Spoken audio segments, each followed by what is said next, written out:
যুক্তরাষ্ট্রের বিরুদ্ধে যুদ্ধবিরতি লঙ্ঘনের অভিযোগ তুলে আলোচনায় অংশ নিচ্ছে না ইরান।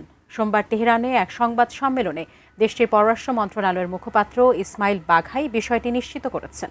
ইরানি জাহাজ আটকের ঘটনায় উদ্বেগ প্রকাশ করে উভয় পক্ষকে যুদ্ধবিরতি চুক্তি মেনে চলার আহ্বান জানিয়েছে চীন ও রাশিয়া। বিস্তারিত শাওন মাহফুজের প্রতিবেদনে। ইসলামাবাদে দ্বিতীয় দফা আলোচনার জন্য সবকিছু যখন চূড়ান্ত, তখন বাদ সাধল মার্কিন নৌসেনা দ্বারা ইরানি জাহাজ আটকের ঘটনা।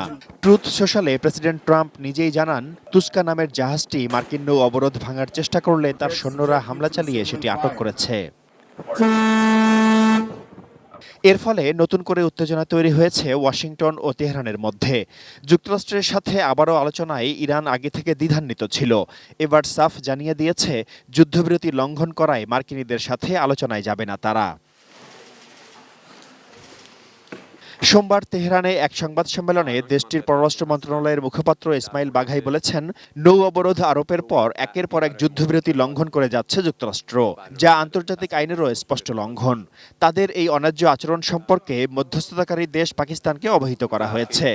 در چنین وضعیتی واقعا رفتار با گفتار هیچ سازگاری نداره। যুক্তরাষ্ট্র নিজের অভিজ্ঞতা থেকে শিক্ষা নিচ্ছে না মন্তব্য করে ইরানের পররাষ্ট্র মন্ত্রণালয়ের মুখপাত্র বলেছেন, শান্তি প্রতিষ্ঠার ব্যাপারে যুক্তরাষ্ট্র মোটেই আন্তরিক নয়। ইরানকে দোষারোপের খেলা চালিয়ে যাচ্ছে তারা। যুক্তরাষ্ট্র ও ইসরায়েল নতুন করে আগ্রাসন শুরু করলে তার সমুচিত জবাব দেওয়া হবে বলে হুঁশিয়ারি দিয়েছেন ইসমাইল বাঘাই।